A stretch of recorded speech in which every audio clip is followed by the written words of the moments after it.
Today is Thursday, May 16th, and I am your host, executive producer, and creator, L. Michelle Smith, certified executive and personal coach, award-winning, best-selling author, speaker, and Fortune 100 advisor. Welcome to this special edition of the Coaching Corner. Yes, it's been sparse, but I've been busy, and I'm sure you can understand.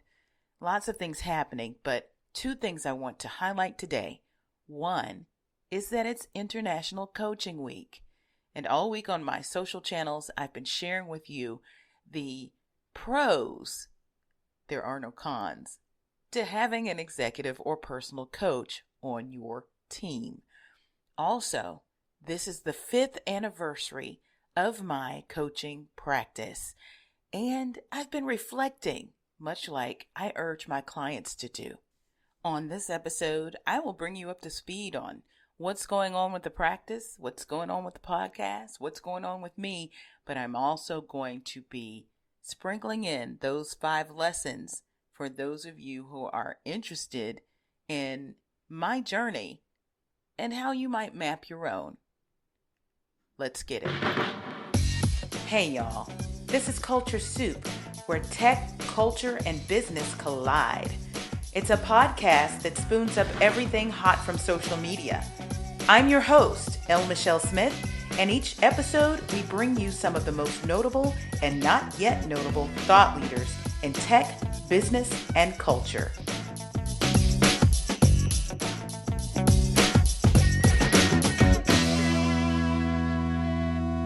One thing that I've immensely enjoyed on this journey to being where I am today, 5 years after launching NSC Coaching May 1, 2019, is the continued learning and growth that I've experienced as I have completed formal training throughout my time over the past 5 years as a coach. You know, it's required. And this is one of the highlights that I'd love to share with you for International Coaching Week. And that's around the fact that professional coaches are required to continue their learning. That not only enriches your coach, but you're enriched because they're armed with new tools, new strategies, new approaches to increase your opportunity to reach your goals faster. So one of those learnings, I took a course late last year, 2023, and it was around the DISC assessment. Our DISC program and platform is called Soar, Discern, IQ. And you've probably seen it if you're following me on social, on any of the platforms, that we have several different layers to this program. And of course, the DISC assessment, if you haven't taken it before, you're not familiar, is all about understanding your unique work style and communication style. It's a little bit different from personality, and it's different from many of the assessments that are out there that look at strengths. This is your opportunity for increasing your emotional intelligence and understanding who you are when you walk into a room and interact with people, and even when you are not around people. So, when I launched Soar, Discern, IQ, it was at the beginning of this year, 2024, and we started out by simply offering the DISC assessment along with the consultation and readout. And it was a one-on-one, and that session would include me sharing with you the analysis of the multi-page report. It could be anywhere between 15 and 25 pages, depending on what your profile turns out to be, your work style or communication style. And we would coach you right then based on the goal that you want to reach. Then we expanded to a one-on-one intensive where we would work together for 4 weeks in a row based on what we found in the DISC assessment. And then we expanded to more. We started doing workshops for organizations. We started expanding to team dynamic reports. We also expanded to DISC 360 so that you can do a 360 based on the DISC assessment. And finally, this is new. We have something called DISC awareness, and it integrates distinct EQ assessments and DISC. So what I want to share with you today is that you have the opportunity to get in on that first offering that I shared right after I became a certified DISC practitioner. And that's the one-on-one with the consult and the coaching. It takes 90 minutes for the consult and coaching, and you'll take that DISC assessment on our digital platform by yourself in confidence, and that probably takes about 30 minutes. So once you do that, it spits out the report. I get the report, and then we meet for the consult and coaching. Right now, you can get the assessment for free. Absolutely free. Absolutely free. I have 5 of them. That's all. 5 free assessments. And you will get that with the purchase of the consult and the coaching, the 90 minutes. If you're interested in that, drop me a line at lm@lmichellesmith.com and let me know that you're interested. First 5 people that reach out and say that they want to purchase the consult and coaching will get the assessment for free. And that's a $130 value off the package price. And if you do it, email me and say that you heard it on the Culture Soup podcast. I will give you a code to get an additional 10% off. So that's less than $500, y'all. That is a steal. Who's in? Who are you? You'll find out once you take this DISC assessment.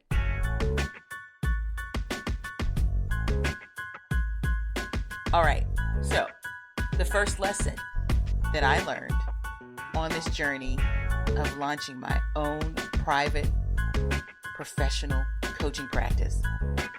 The day was May 1, 2019, and I launched it with a YouTube video that I shared on all of my socials. And I also launched it after being a part of the CAP Institute Coaching Intensive. Now, on the last show, you heard my mentor coach and I having a whole conversation about my journey, and you've heard much of what it took for me to come to the conclusion that I wanted to be a coach.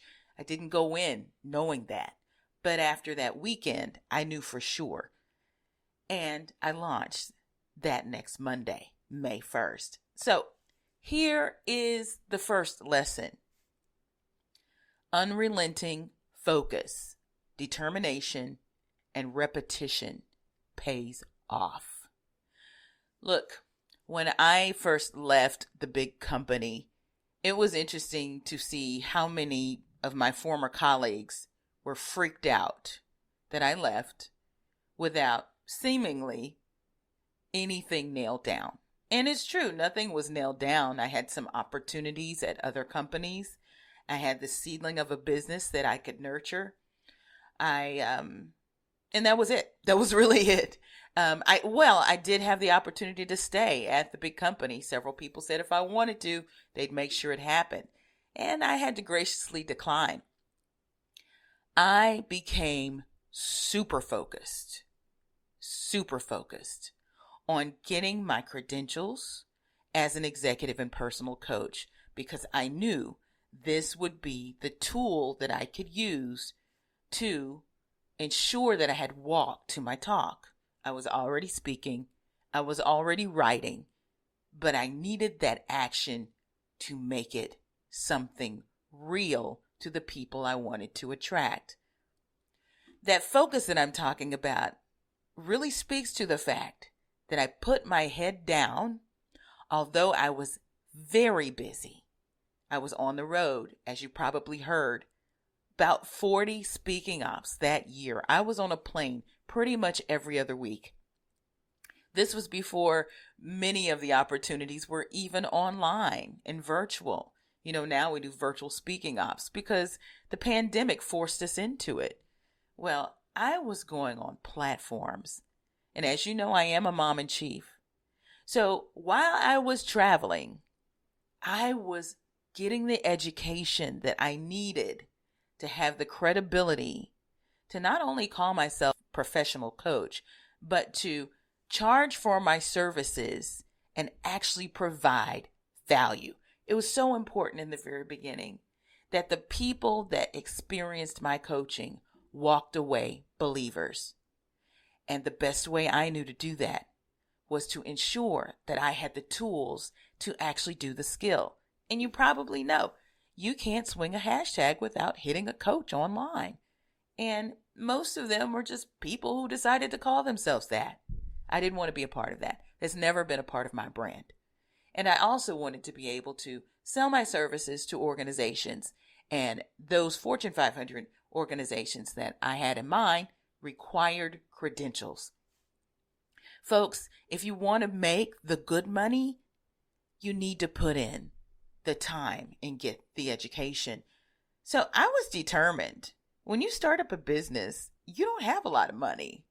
And while I did stockpile my stock from AT&T and cashed it in to fund the business, you bootstrap it, especially if you don't have funding. And let me tell you, it's hard to get investors in service-oriented businesses like my own because the profit margins are extremely high. You don't have the overhead, and it's very possible to so-called bootstrap it. But listen, I branded my services, I offered them, but I showed up consistently in the places that I needed to, where the people were that needed my services. And I understood who my exact target was. And when I started to hear back from people, gosh, how do you know my journey? How are you in my head? Wow, that sounds just like me. That's when I knew that what I had to do, what I had to say was taking hold. So that's big lesson number 1, unrelenting focus, determination, and repetition, because it pays off. So I was in school getting my coach credentials. That took about, a little over a year. And I didn't get all the homework in on time, but I knew that I could turn it in later because sometimes you just couldn't, especially if you're on the road or you were running a coaching practice. I had 3 balls in the air, and not to mention, I was writing my first book. More on that later. But first, let's talk about International Coaching Week. There are benefits to having an executive coach, and people get them confused often with maybe a mentor or an advisor, someone who gives you advice. Well, professional coaches, we don't do that. We're exploratory.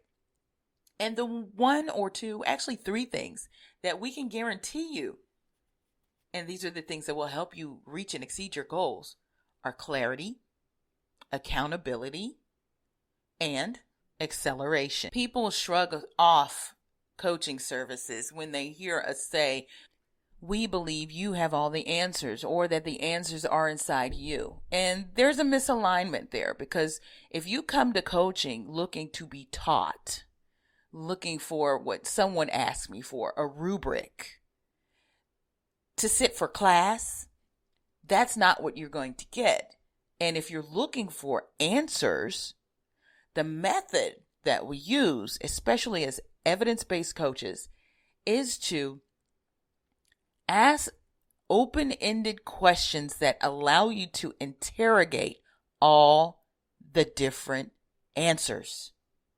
And what science has told us is, if you can ask a question that would allow you to explore more than one answer, the odds of getting to the right answer are greater than if you just had one. It's a creative, co-creative process. And so belief in what coaching can do for you, especially if you've never been in a session with a certified, credentialed, professional coach. Once you come out of the other end, you should have had some aha moments. And most of our clients do. In fact, I recall once having an exploratory consult with a prospect, and within the first 15 minutes of our call, in the consult, not even the session, she had a major breakthrough.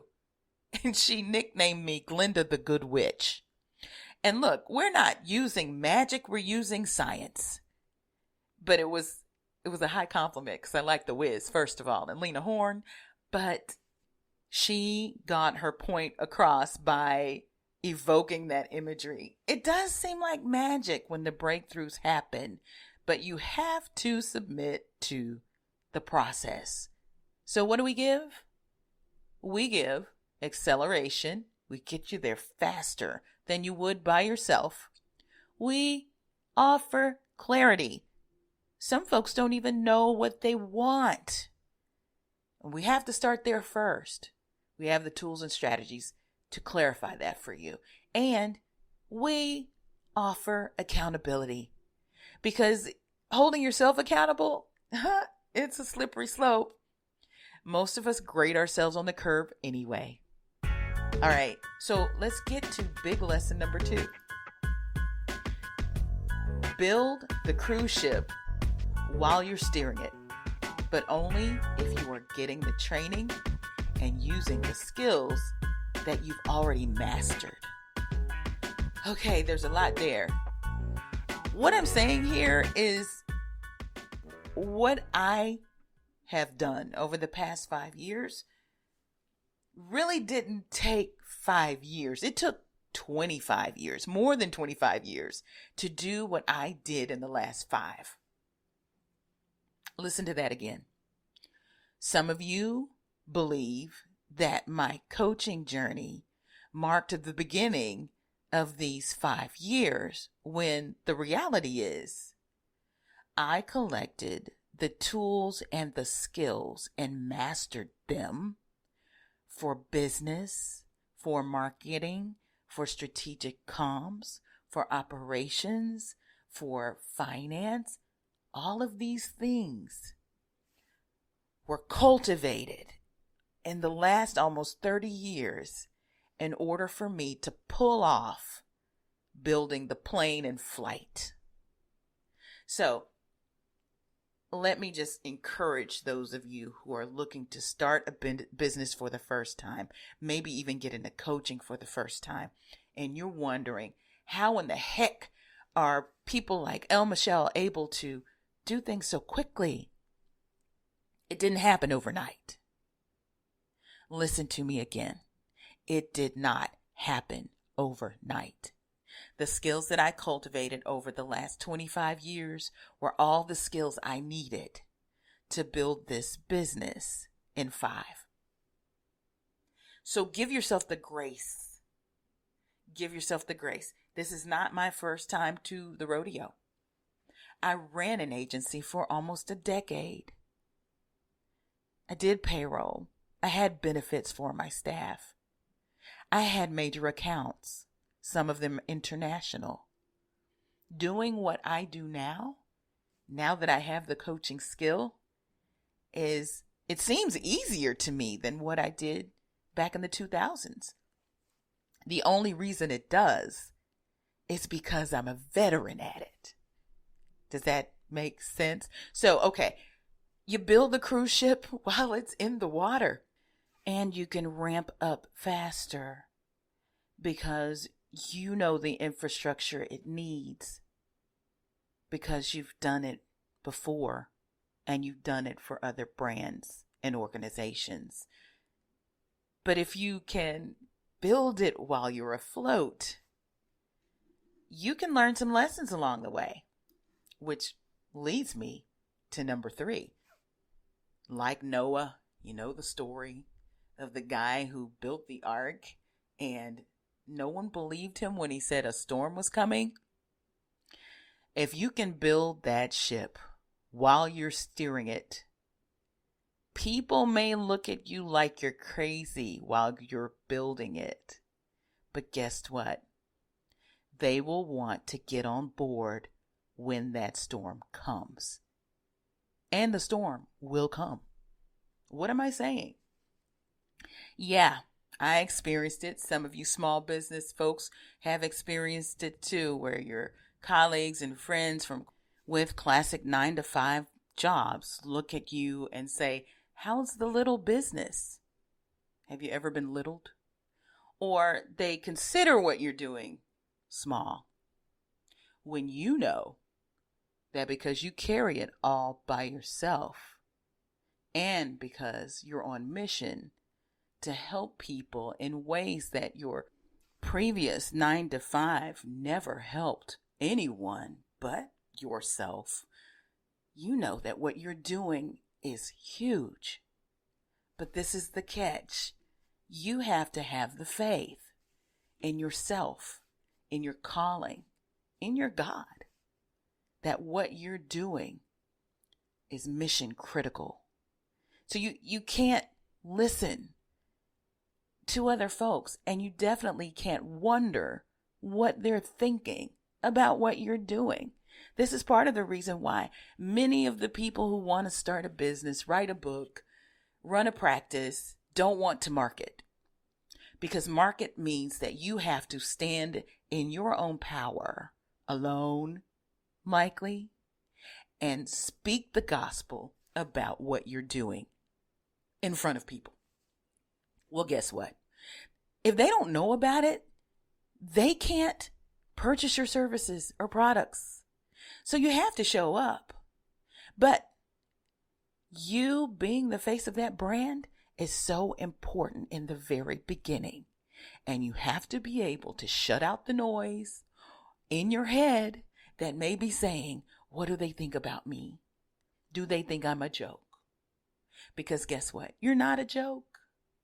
And if you believe in what you're doing for the reasons that you're doing it, getting back to understanding your why, you can push through the fear and market for your brand and continue to show up, because it takes that repetition to remain top of mind so that when someone's at the point of decision, they think of you.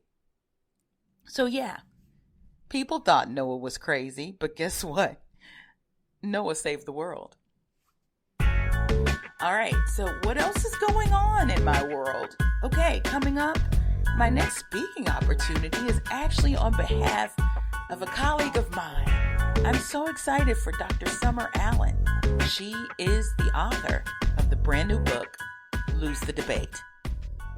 We call Summer the EQ doctor because she is the only one out there in the leadership aisle taking EQ not just to organizations but to the masses, understanding the nuts and bolts of how emotional intelligence works.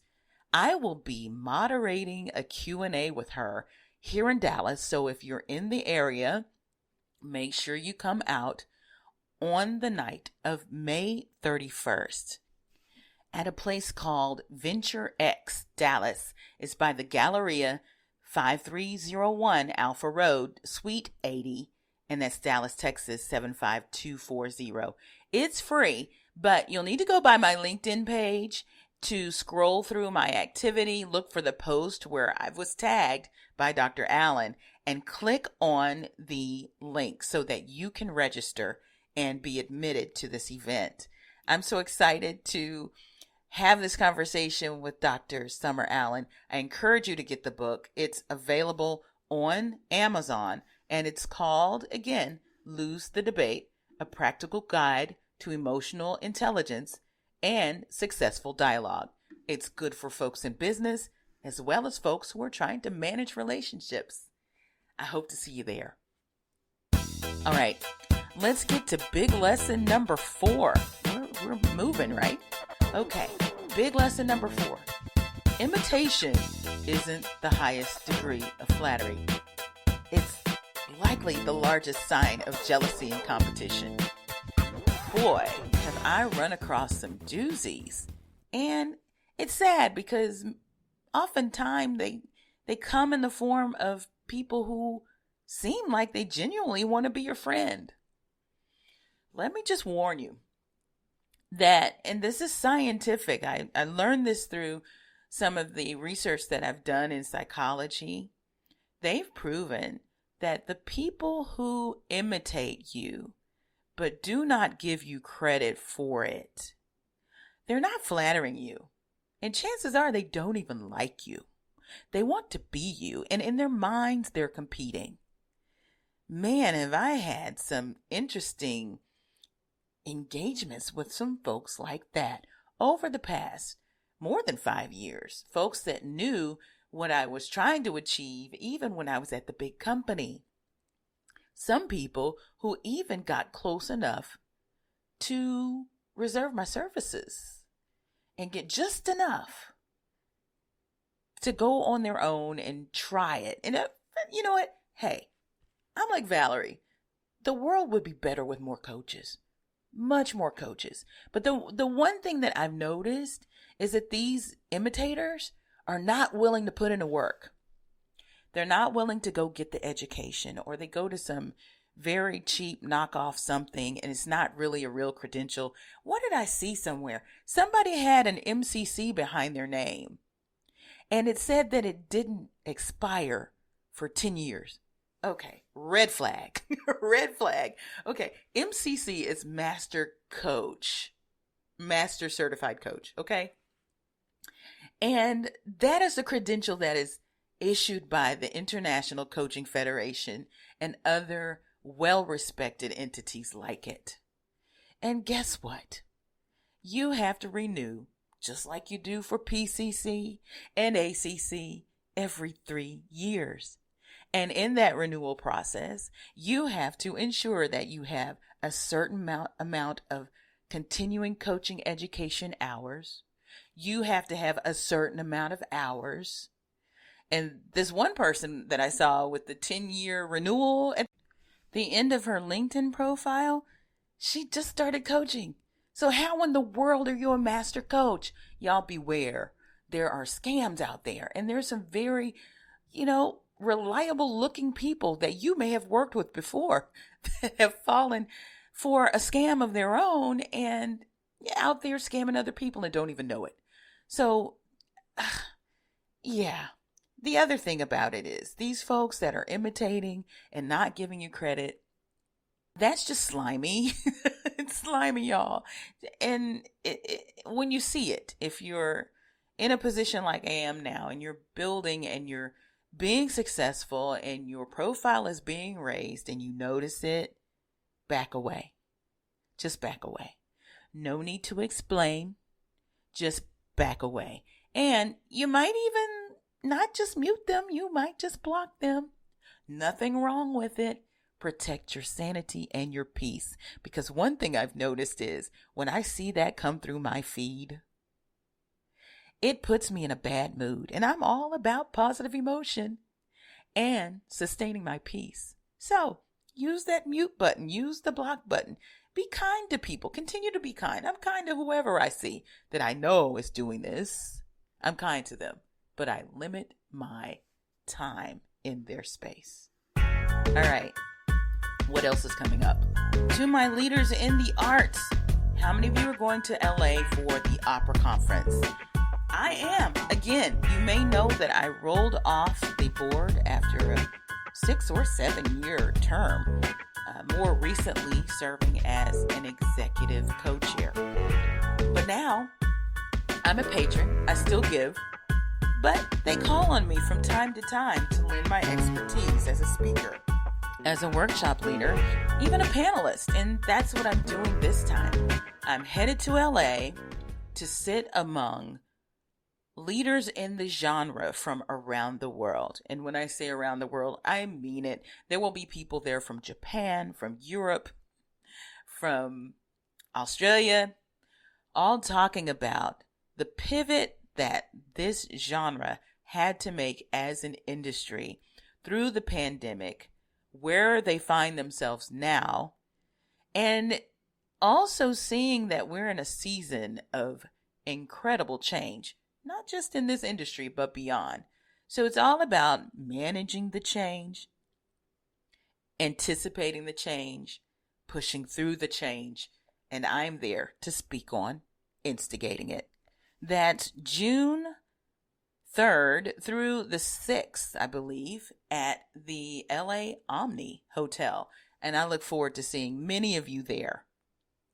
All right, here's the final lesson that I learned over the last 5 years as I've been building my private professional coaching practice. The last one, stay true to your mission, super focused, and let God do the rest.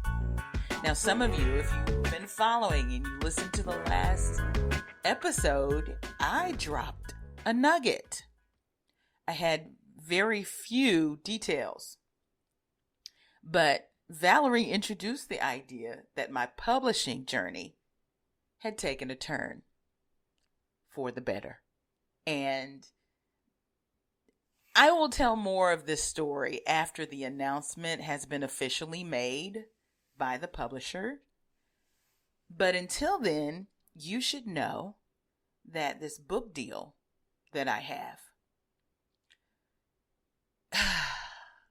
wow, y'all, I get choked up every time I want to tell the story, and I'm not even telling you the whole story. It's just that when it comes to mind, I well up because it's so amazing. I will say this.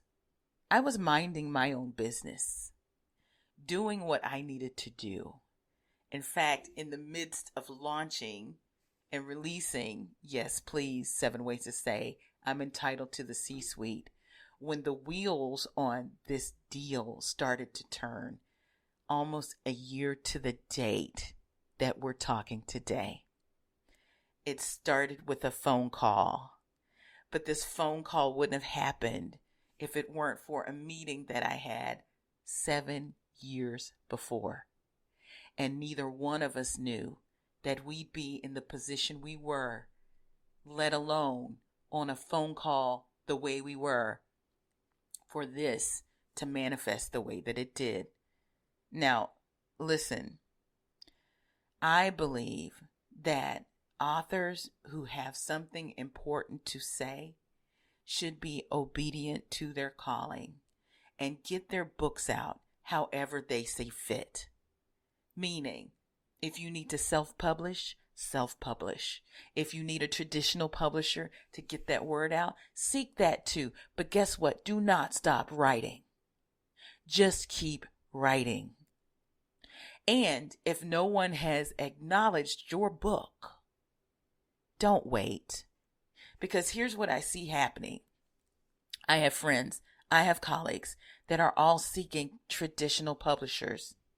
And when I see the stats of how many books are written every year and published, about 4 million of them. And then when I see the stats of how many of them are signed to a big 5 publisher, that's between 1 and 3%. That's not a lot of people. These friends that are pouring into these proposals, querying for agents, trying to sell into publishers and hearing no, no, no, no, no. They may have written their proposals, especially those in nonfiction who are writing in the same category or similar. They haven't written the book.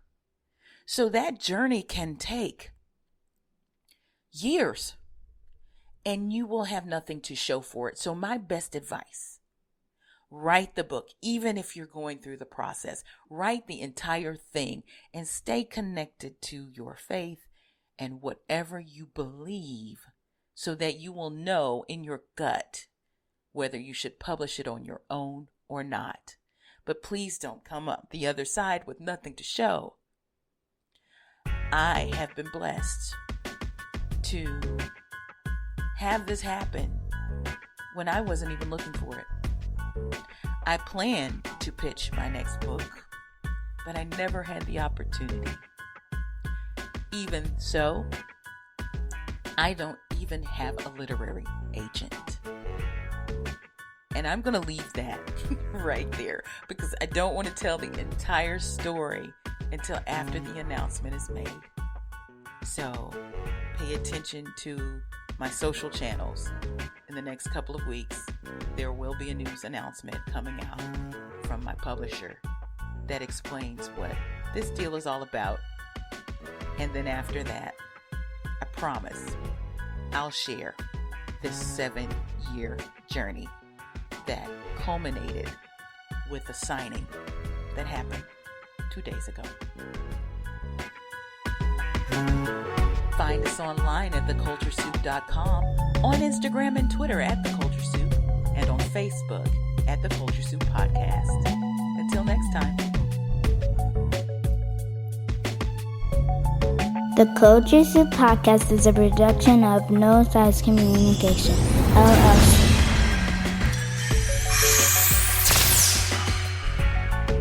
The Culture Soup Podcast is a registered trademark of No Silos Communications, LLC.